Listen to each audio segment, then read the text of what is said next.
If you, like me, have been coming to SydJS for a while, you would have seen Vas evolve from wearing plain T-shirts to branded T-shirts to now wearing a button-down collar, and that's typifying his progress through the developer ranks.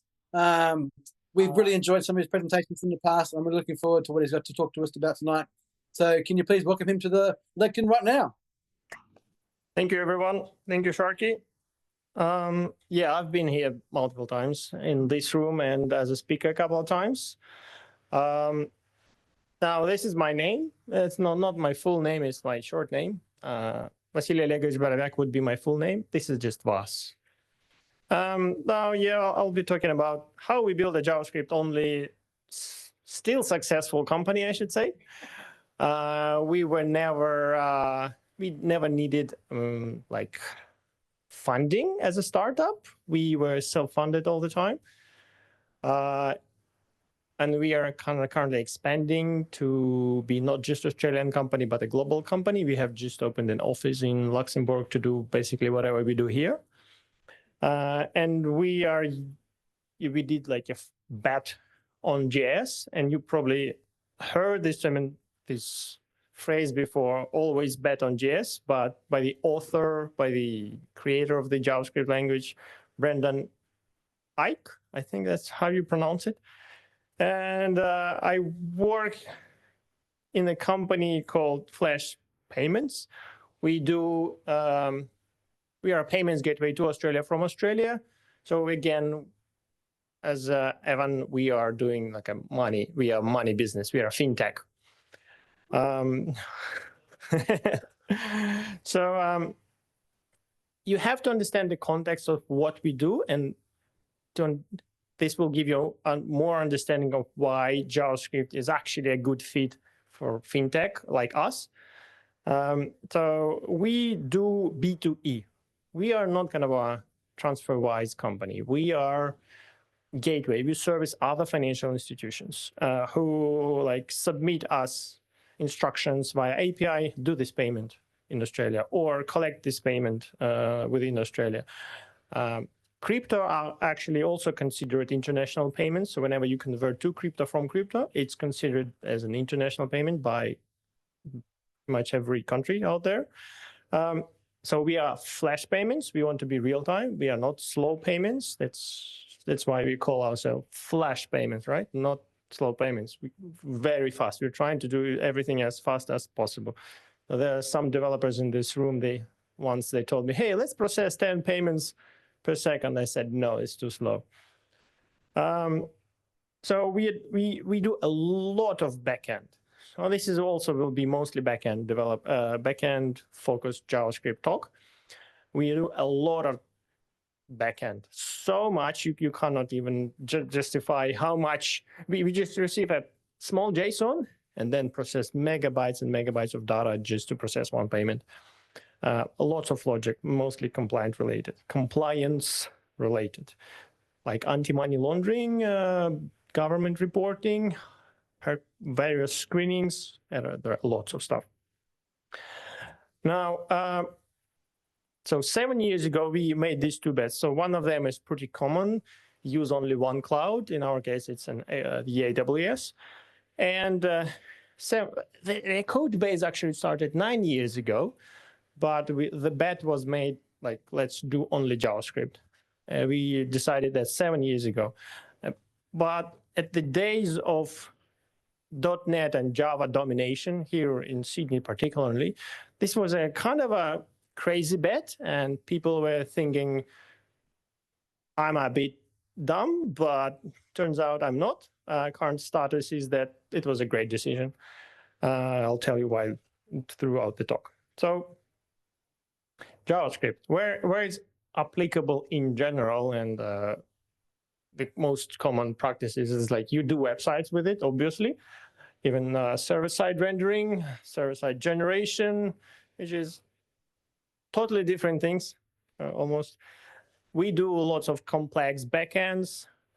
People do mobile apps like using React Native or PWAs, desktop apps through Electron or similar tools. JSON is universally used as an API serialization, which is part of JavaScript. As you know, you can do queries to databases using JSON, like MongoDB, or even Elasticsearch, or similar tools, OpenSearch, whatever. Config files are often JSON files. Cloud infrastructure, you build it with SDK or CDK. We do CDK in our case. Scripting, so instead of writing shell scripts, you can use JavaScript, which generates just shorter code, and you can do much more with that. For those who don't know what is server-side generation, it's with SSR. Whenever you receive a HTTP request, you have to generate the HTML from the ground up.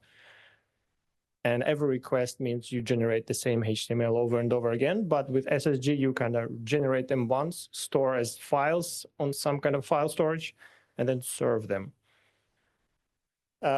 We used to do SSR, now we do SSG, whatever.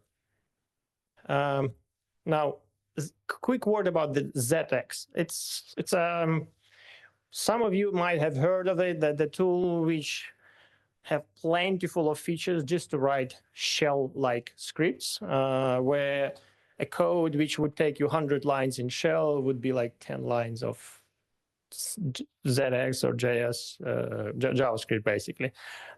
This thing supports piping of commands, iterating through std out or std error, for off loops of literally anything, even those std out, convert data on the fly, whatever. It's great if you're doing scripting.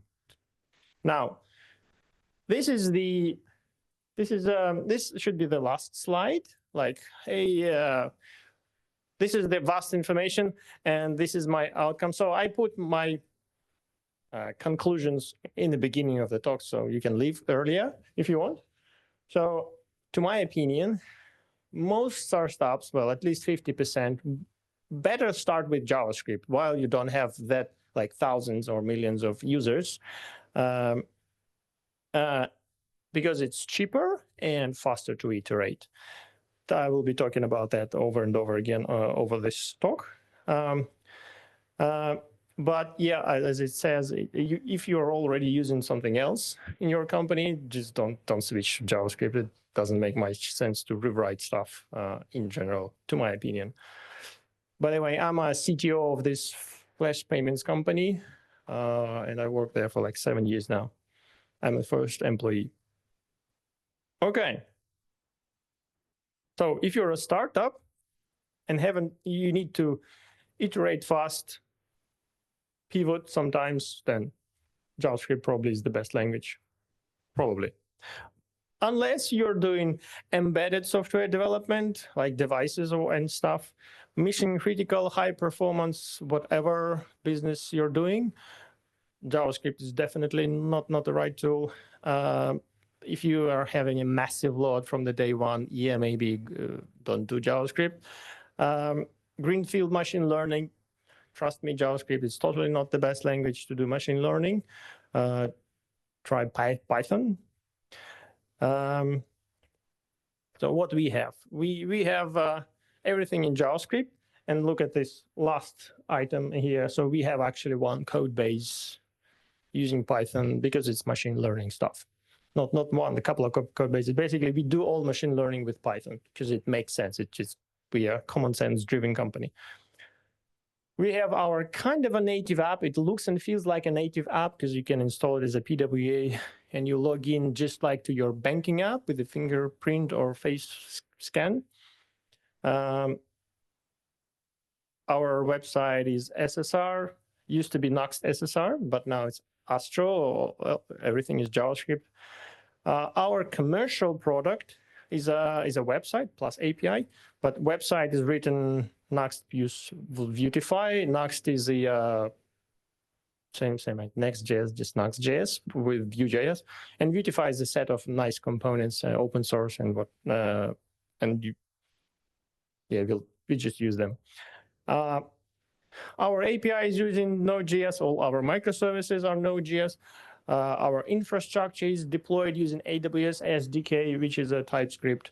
I'll tell about it later. Our databases are open source, MongoDB, where you query data as JSON, return data, get the data JSON. Literally everything is JavaScript.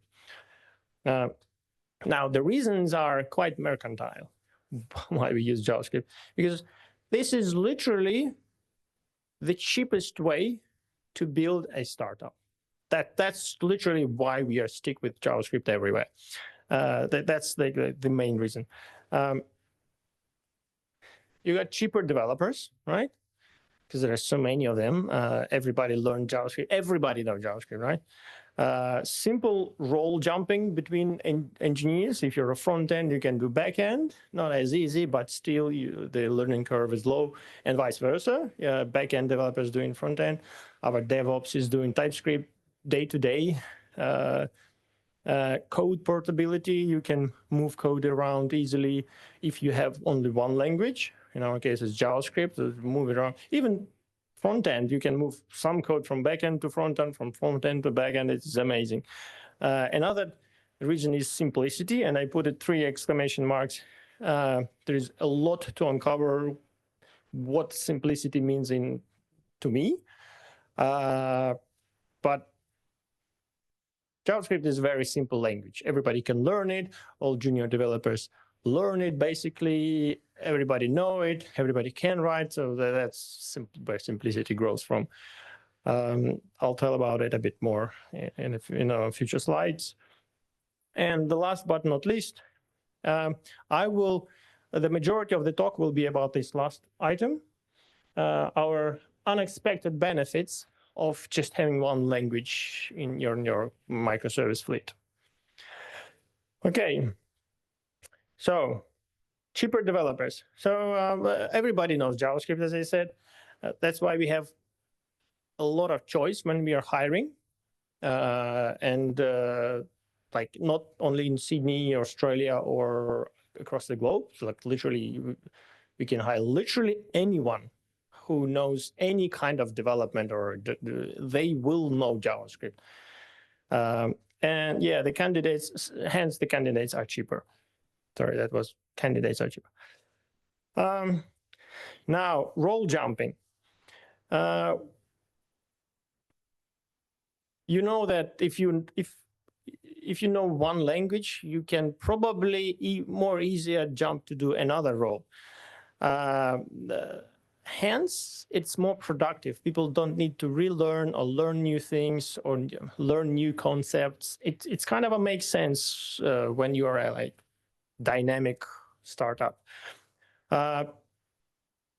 People don't need to learn new things. Yeah, that's what I said. So this is what actually happened to us, like a little story right here. A person who's a 40 years old accountant from Ukraine decided to switch her accountant career to be a software engineer. She learned React, then Vue.js. It took her a year. Her husband is like a doctor, and she's like, okay, I want to be a software engineer. I like it. We hired her. He went through interview process. Everything is correct. Great. She's got 2 kids, by the way, and bombs is landing in her city like almost every second day. So she does not have electricity at home quite often, but thankfully she's got a good laptop, like MacBook we bought her. She learned to do UI only. She knew React and Vue.js. Like, that's it. And when we ran out, she wrote us this Astro website, whatever. When we ran out of front-end work, what do we do with her? Fire? No, of course, she knows JavaScript. That's the reason why we're using a single language. She just started doing backend. There was a little bit of learning curve, but it was quite minimal. And the team helped her to just upskill a little. And now she's literally a backend engineer. She enjoys what she's doing. She loves it very much. She's got like she has an ownership of the feature where we submit data to government. It's a very serious feature to be very much responsible. She used to work in government for like 15 years or so. So she knows how responsible it is. And now she's in charge of this microservice which submits data to government, right? Like this is one of the like success stories of having single language in a startup like us. We have a expensive DevOps guy who knows networking, computers, and how they talk to each other like very well. But he writes TypeScript day to day for a couple of years now. He writes our CDK rollout code. He knows what infrastructure needs to be built. He's great in AWS, infrastructure, networking, problem solving. But he's new to writing code. It was not an issue for him to just start writing TypeScript. It was like easier than what's the most popular infrastructure tool? It's easier than Terraform for him, at least. We have a super experienced designer, but again, when we run out of work for him, he started doing a little bit of GraphQL API and then eventually become a backend developer and writes integration with other third-party services for us. It's just a super experienced designer. He can design or like any UI or image for you in like a matter of minutes. That he's so great with all this Adobe stuff. But now he's a backend engineer, thanks to JavaScript, and he loves it. Now we have a customer support guy, like a second-level customer support, but he contributes like PRs with bug fixes and sometimes even minor feature improvements. We have a security manager who also implements a little bit of features for him when he needs. Now that's about us. Now let's talk about that guy. That's Rich Harris. That's the guy who invented the language called Clojure, the one which runs on JVM, Java Virtual Machine. He is a famous speaker at various conferences. He was invited to, like, you see, RailConf 2012, Simplicity Matters. And I'm mentioning these guys because you can try. I highly recommend listening to this talk, but only if you're more experienced engineer. If you're a junior, please don't look at that because it'll be overly complicated for you. But he's talking about tips and tricks of how simplicity actually matters very much, and my talk would be a little bit about that. So, how striving for simplicity actually makes you more profitable, more compatible, more dynamic, more money, more success if you're strive for simplicity. That's what we're doing in Flash Payments. Now, I will be talking about these three things of unexpected benefits which we found during these years.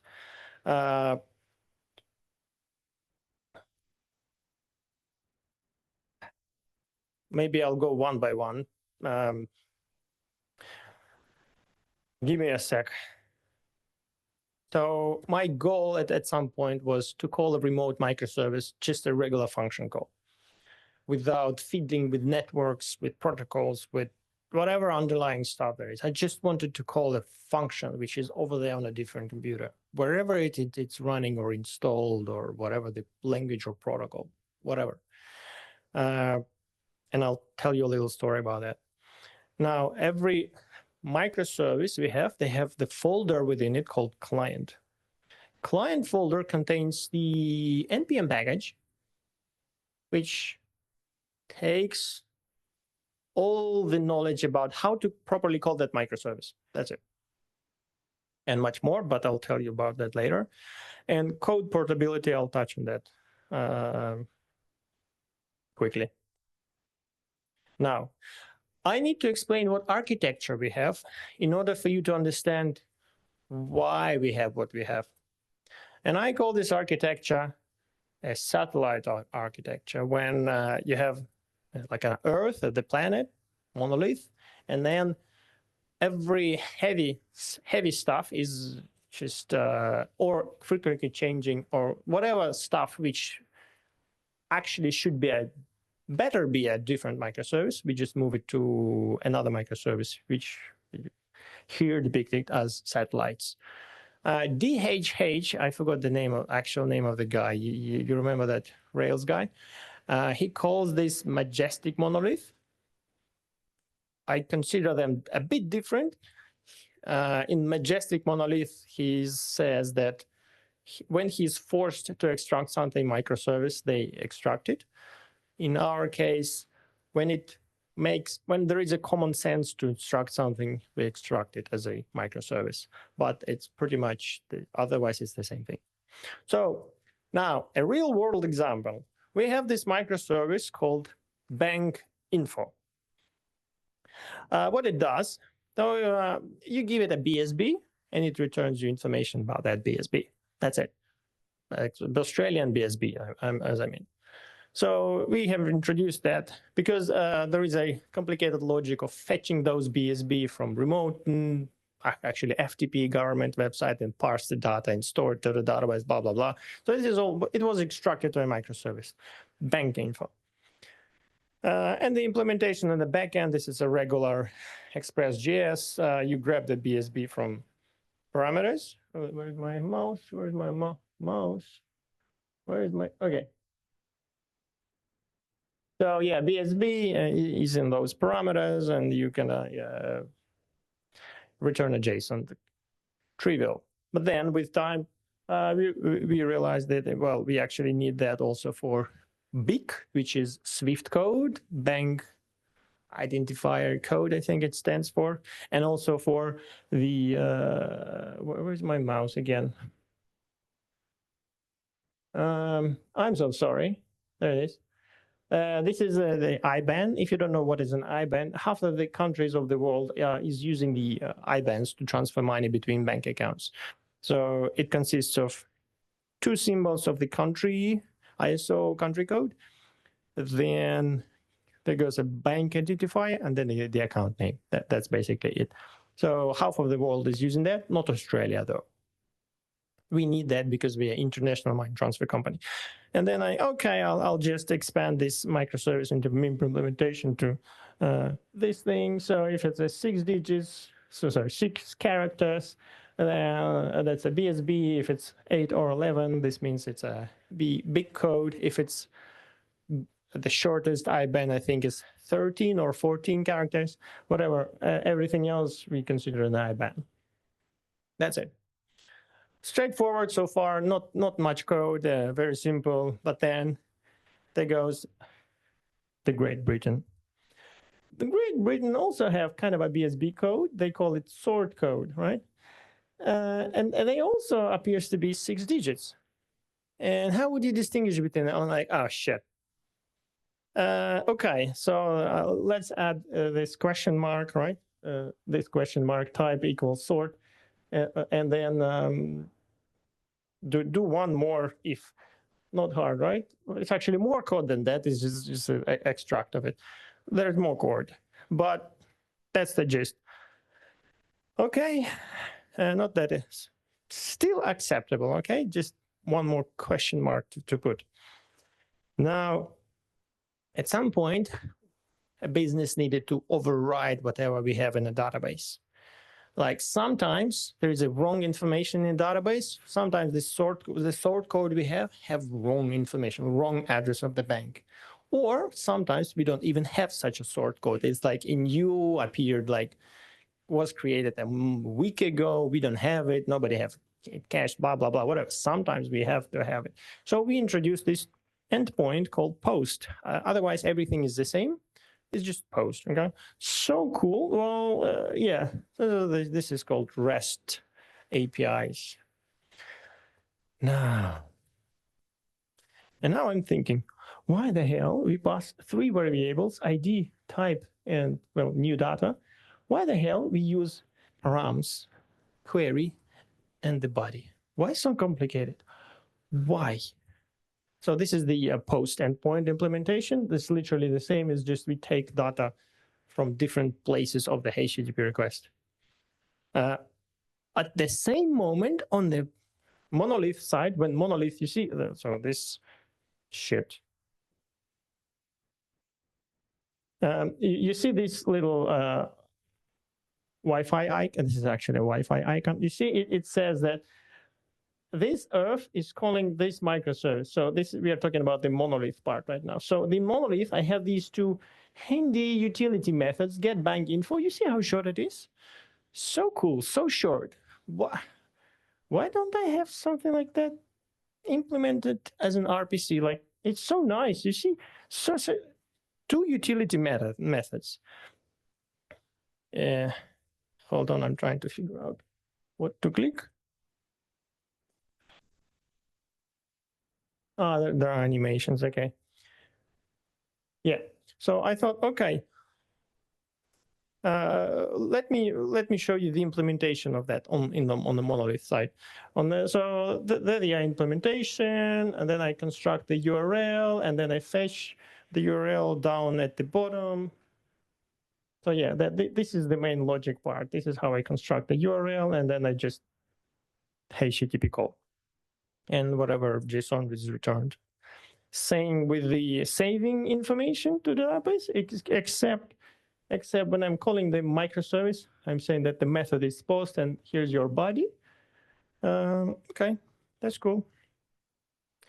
But then I imagine, wow, wouldn't it be much simpler if every remote procedure call is just a post request like that? You see this? No, not this. You see this get bank info by, update bank info by? Why don't we have that kind of endpoints on our microservice? Why do we even use REST for microservices? This is not a public API. It's a private thing. So I went and implemented them like this. We actually have not only these two. We have dozens, if not hundreds of these. Okay. And so that previous slide, when I was, not this one, this one, we have hundreds of that. And then I thought, oh, wow, it's overly complicated. Why do I pass this around all that? So hold on, animations, okay? So I simplified it down to this, and on the server side, it looks like this. And the server side, I mean the microservice side. That's the implementation. The implementation got simpler. Not even the calling side, the client side got simpler. And the implementation on the microservice side got simpler. And same with the post method. But now you see both are post methods now, because all arguments are being sent through just the body of the request. Okay, that's cool. So no more params, no more query, just like calling the method remotely. What about, and then I took a look at these. You see, they're quite similar. So these two are different only by the arguments and by the name of the procedure. I call them procedures because RPC stands for remote procedure call. That's why they call them procedures. And again, we have dozens, if not hundreds of these.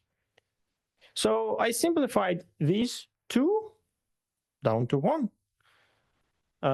You just give it the procedure name and the arguments, and that's it. And you call it whatever there is. Okay, nice simplification. But I did it for all microservices. So you see, we have a number of microservices. And I did it for all of them. And then I thought, they look identical. Why don't I call all microservices like that? Not just rewrite for like, and then I decided, okay, this is my dream code. Create client object, whatever there is, give it the URL of the microservice, whatever there is, and then call it like this.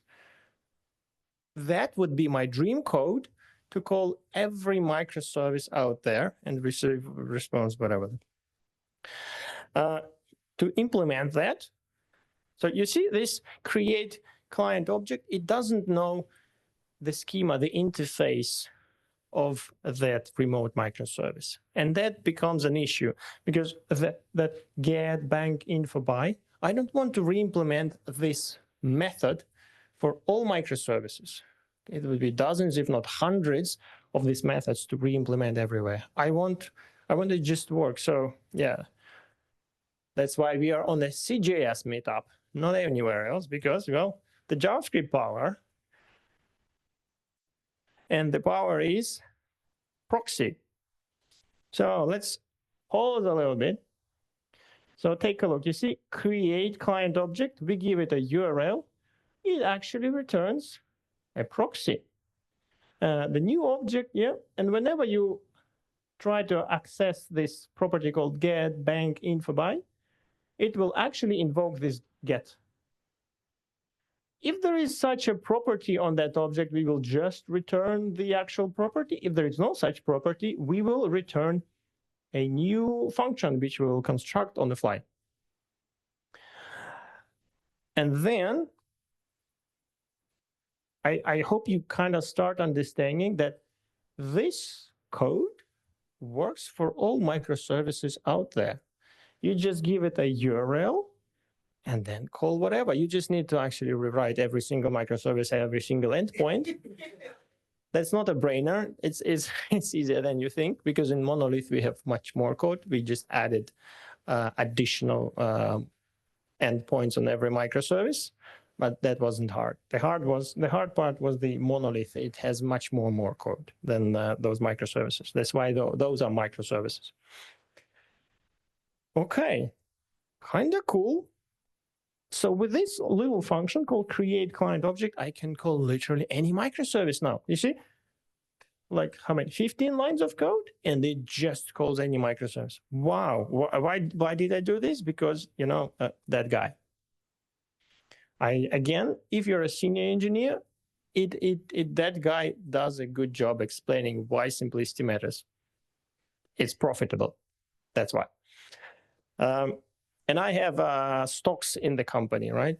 So the more simple the company code is, the more money I get. Simple. Now let's talk about the bank info microservice itself. So what we have on the microservice side is literally a simple object with two properties. And then you see the object is called procedures. Now, I'm not using Express.js anymore. What's the point of using the huge framework to just do RPC? So I use the micro. Micro is a tiny, like 10 kilobytes NPM package, which just helps you to reply, accept requests and then reply. So you see these procedures. These are the procedures. If there is no such procedure, we will return 404. If there is such a procedure, we will grab a JSON from that request, deserialize the body, and then give these arguments to the procedure itself. The procedure are those two methods you just saw on the previous slide. Those two, yeah, methods in that object. And now every microservice have this code and nothing else. So again, microservice have this, just a simple object with methods, whatever you put inside. And microservice have this. That's it. So all microservices are so much simplified, fewer dependencies, fewer code, faster deployment, and easier to write the code, easier to maintain, develop, blah, blah, blah. Okay. So the monolith, you see, it's talking to that microservice through HTTP now. That you see, HTTP localhost.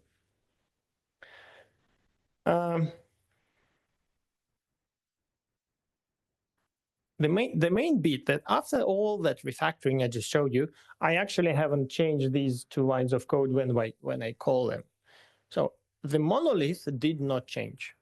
The only monolith change which actually had happened is the bank info client creation. It's now created a different way. Everything else, the usage of that object within the humongous code base haven't changed. So there was a tiny bit of a like 1 line of code change kind of. But that's when the monolith talks using HTTP, right? What about if you see, I'm bound to HTTP protocol by these two red rectangles.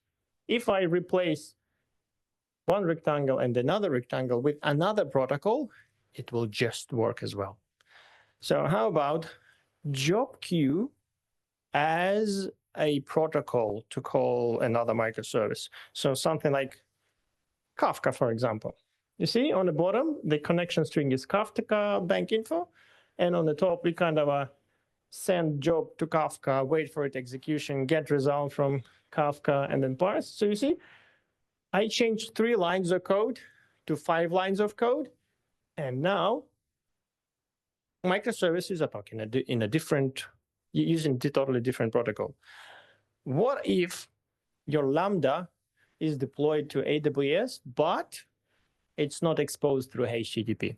Because it's a bit like you have to roll out the gateway, or you have to expose it publicly, or there's a lot of fiddling. How about we just call it through SDK? Lambda, you know that Lambda can be called via AWS SDK. So that's an actual production code. Previous slide was not. So that Kafka was like a made up code. This is an actual production code. This shit works. And we use it in production. Same thing we replace for gRPC. I'm not putting the implementation there. It's quite long. So, and that's not actual production code, but it looks like this. So depending on the string you passed down below, it will change the communication protocol. So this means that your microservice can be running, say, on a Docker container somewhere, exposing HTTP port. But then you decided to deploy it to Lambda, and you can have it deployed in 2 places. And then you just switch protocol within your config, and then boom, it now talks to Lambda. Easy and simple. Why? Why all that? And the answer is that guy. Again, that guy made me rich. His name is Rich Harris. Rich. Now, second point of all those 3 unexpected benefits. We have the folder called client in each microservice. Yeah, it knows how to talk to a remote microservice, okay? But also it serves as a code sharing. You install that client through NPM, and then you share whatever. We usually share enums and validation stuff, database schemas sometimes, TypeScript types, by the way. Sometimes, not always, sometimes, it depends on the microservice, which language it's written. So let's take a look at almost real world example. So this is how an actual microservice would look like. So I call it my microservice. So you see that's the client, and you install it through npm install, and then a name of the module. It comes, it's not a real module, don't Google it. We have a private repo, private npm registry. So then you see these, the folder called shared, where this is where you share your constants and stuff, and you just reuse that code from shared. And then this folder called shared is used by both the microservice itself and the npm module. Kind of cool. It actually works quite well. Not like this is a game changer. It's just a good thing to have. Okay, next. Now, that's how our client module is actually implemented. You see this single line of code?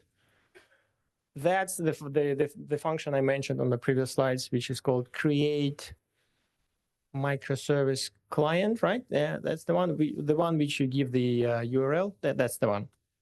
It's just named differently. And then this is how you kind of use it. In this case, the protocol is HTTP, and whenever you invoke the do some work, it will actually execute that kind of HTTP request. Not exactly that, similar. So you see, do some work, that's it. And now then it doesn't matter what's below, it's like metadata of the code. Same goes with Lambda, do some work. That is actually how it works. Now with Kafka, with gRPC, with sometimes, you know, there is a design pattern when you architect your monolith, but you split the code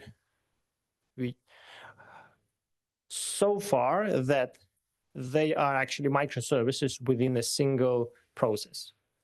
So this all server mode, all server is the module I wrote. That so would be a great talk would be another great talk on SydJS, but maybe not now. So it kind of supports that you can call these same procedures, but if they are kind of an object in the memory. Same kind with Redis. There is a pattern, and I know lots of companies are using it. When you send an event to Redis, then there is some job happening, and then event is sent back via the Redis, and then you kind of get response. So that's also kind of supported. Okay. Now, another unexpected benefit. So you remember these 4 endpoints, and turns out that one is actually called much more often than any other. And what we do is we're like, hey, is this BSB exist? Yes, no, yes, no, yes, no. So we literally were checking if a BSB exists. And we thought, okay, why do you even go to another microservice to check if a BSB exists? There are only 16,000 BSBs. We just can't keep them all in the memory, kind of cache them all. So that's what we did. 128 kilobytes of RAM, and this is how the client-side caching works. So again, this is implemented through the client module, and you see, is BSB exists? If there is, yeah. First of all, it's reusing the validations, like common validations, as I mentioned before. This shared folder have it. And second, if there is no BSB cache, it will just pre-cache them, and then it will just check if this BSB exists or not. This is the validation, as I said, being reused on the both. So this code will run on the monolith side, on the client side, the one which is calling the microservice. So, and we are sharing is valid BSB between the microservice and that monolith. And you know, that's set timeout. You think it's a minor, it's actually major. Only the microservice knows how to properly cache the results. You don't want to put the logic of properly caching the results to the monolith code base. Only the microservice should know about how to properly cache the microservice's data. So in this case, we are caching it once a day, and then once a day, the cache kind of erased. This is a very useful feature. Again, this is very unexpected. And again, we don't rewrite all this code in like other languages like Go, C#, Java, you name it. We wrote it once and it works. Again, no code rewriting. This is a major benefit, but that's kind of obvious. What's not obvious is that we are keeping all the code related to the microservice within the microservice itself. It doesn't leave the Git repo of the microservice. Okay. Code portability. So we are reaching the end of the talk. Feel free to ask questions after that. So obviously, we can share, and we do share code between our front end, back end, microservices, like whatever, APIs, whatever. We share the code through NPM. Publish something to NPM, require it, or import on the other side. There you go. Very useful. What else I wanted to say? We have extracted a number of microservices from the monolith, and it was an easy job. We moved the deployment of the microservice from Docker to Lambda, and there was once an occasion we moved from a microservice, code from a microservice to back to the monolith because it made sense, because it was premature extraction of a microservice. Or not premature, it just was useless. I think that's it. So where we are now, we are still fully on JavaScript and TypeScript. We are still committed to use JavaScript and TypeScript because in our case, we don't have massive load. If you're an Atlassian or Canva or safety culture, you would get like thousands of requests per second. We get thousands of requests per day. We process thousands of requests, thousands of payments per day. Inward, outward, many thousands. And every payment involves massive data load on the back end, massive. We do so much stuff to just process one payment. So many logics talking to other third-party APIs to check that, check this, check that. So much stuff we're doing. It's all orchestrated within JavaScript. And this code is highly dynamic. We were able to change our banking partner within Australia like once a year, thanks to JavaScript. We were kind of there was one payments provider, then another, then the third one. Now we stick with the fourth one for a couple of years now. I don't think it's ever changing, but still, that was a massive amount of work if it wasn't JavaScript. With JavaScript, we were able to iterate faster. So it actually saved our company. If not JavaScript, I think we would cease to exist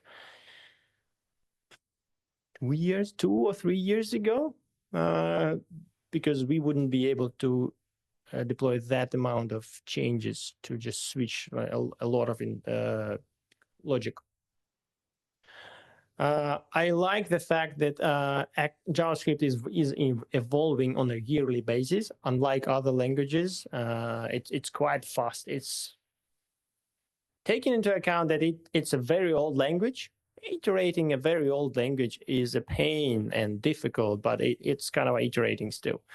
I'm happy. And same Node.js. Recently, several years, it being developed, it gains a lot of new features, a lot of new useful features like testing module or assertion module, better assertion module, like global mocks, or like mocks, built-in mocks, or anything else, built-in fetch, whatever. It progresses fast. So many new features that it simplifies our code even like further. We get rid of like big libraries and just reuse whatever is built into Node.js. So yeah, I still enjoy JavaScript. I do JavaScript only for 10 years. Well, also shell script, but I don't want to do it anymore. It's draining my powers. Statistically speaking, when a developer is committed to one language for like 10 years, it gets boring. It's not yet boring to me. I still love it. And the last slide, I didn't have time to write. Questions? But yeah. The first thing that popped to mind with the sort of, universal interface for making RPCs was like something like GraphQL. But I feel like I can already sort of anticipate your answer, which is that it adds this whole level of complexity. First, you have to like construct GraphQL string on the client side, send to the server, they have to deconstruct it. Like, did you consider GraphQL at all? We do GraphQL. We use only GraphQL for public API and private API, which is used by our websites. And our main product is that one website, which is hidden from everybody. And there are like a couple of dozen, maybe more users per day, because we are B2E. We service enterprises. There are not many users. They submit us like thousands of payments, but there are like a couple of dozens users. And that interface between browser and the backend is GraphQL, as well as our public API, which is also used by enterprises, is also GraphQL. We do use GraphQL from the day one. But you felt like it was too complex for this sort of service-to-service communication. Yeah. So it's overly complex. No, GraphQL for inter-service communication like doesn't make any sense. It makes sense for larger interfaces. Fair enough. It's interesting because Atlassian has switched over fully to GraphQL for everything, both public and internal as well. I think for us it makes more sense because we've got a lot of different languages, so it's like makes sense. Different things talking to each other. But in our case now you see that 10 lines of code will call you any microservice, and 10 lines of code will service any API call. Yeah. So when you're JavaScript only there, you see these are kind of abandoned features. Hell, you don't have to use GraphQL. That's great. For internal stuff. Okay. Any other questions? I have some. I'm not sure if people will be happy to stay another 5 minutes, but maybe like 2 more questions. okay. So let's say in a microservice you deployed the breaking change, right? And then the tracing in the microservices, right? So the call goes in and it goes to from microservice. How do you manage those, like breaking changes? Someone made by mistake a breaking deploy, and then the tracing. How do you have some kind of tracing? How do you do that? We do have tracing. It's a built-in feature in that all server module. Well, not a built-in. Sorry, we do have tracing. We have people. We are not a larger scale as maybe you would think. We have like 12 developers total. Everybody have their own microservices they manage, and they tend not to deploy breaking changes. Even if they do, it's and tracing. How is the tracing going? We're using an Node.js async context throughout every microservice. When we get a request from outside, it's either browser or public API. The AWS AWS ALB gives a request ID, and we are passing that request ID throughout all the microservices using async, even to the database calls, because in MongoDB you have the feature called query comment, and we put that ID into the comment. So whenever there is a query to the database which takes too long, we would have the ID. We will be able to trace down to the actual individual user who did it. And before the last question, one note: when you started, you mentioned that JS not better be used for existing application. I just wanted to add my experience. Like I'm in a large bank, and I think they're like maybe using a lot, or in other banks they're stuck on Java. But I think for integration layers, and I'm suggesting switching for Node.js because it's mostly what you do is not JavaScript, JSON object manipulation, getting it from here, sending it there, that's and that. But I think it's better be used for that, for even existing applications and businesses. It's just they have to rethink and maybe mindset change. I don't know why they're not doing that. So the last question is about numbers. It would be interesting for everyone. So you said this business made you rich, and I just wanna like look at back for 10 years. let's say if you work in Google these 10 years, you become a principal engineer, you would be earning million, right? But let's say you would be spending 12 hours per day working that hard. Are you working same hard last 10 years, or you like 5 hours? I'm 7 years help with your the company. lifestyle? With this company, I'm 7 years. 10 years is when I used Node.js. How taxing is your lifestyle? I got my salary increased twice, but like literally twice higher than it be when I was. Yeah. And, Let's say, wouldn't be it more beneficial spending the same time and being a principal engineer in Google? That's the key question. no. You would be earning like 500 to 600,000. No. So I'm growing this company to be large, not mere 30 people we have. I want it to be global. We have just opened an office in European Union. We're going to be doing the same business over there, and the market is 100 times larger. So it's the beginning, and then we grow. I hope to grow the company 10 times larger than it is right now, and then I hope to sell it, and then I get my millions of dollars because I have stocks, and then I'll be happy. So it's a long-running project. But like your lifestyle, like last 5-6 years, how many hours per day? 40. That's how I stay. That's how I still stay sane and productive. I don't spend more than 40 hours Per week. per week. Yeah, and I insist every engineer in my company do not spend more than 40 hours. If they work on a weekend, I actually text them and say, "Why the heck you're working?" And they're afraid of me texting them on a weekend. Fantastic. Thank you. Or even if it's a vacation, I tell them stop working. There are 2 people here from my company, and they can confirm I do that. I insist nobody work. I insist they work out. I insist they eat healthy, sleep well. Sorry, I'll shut up. Definitely the last one. So now let's focus more on numbers.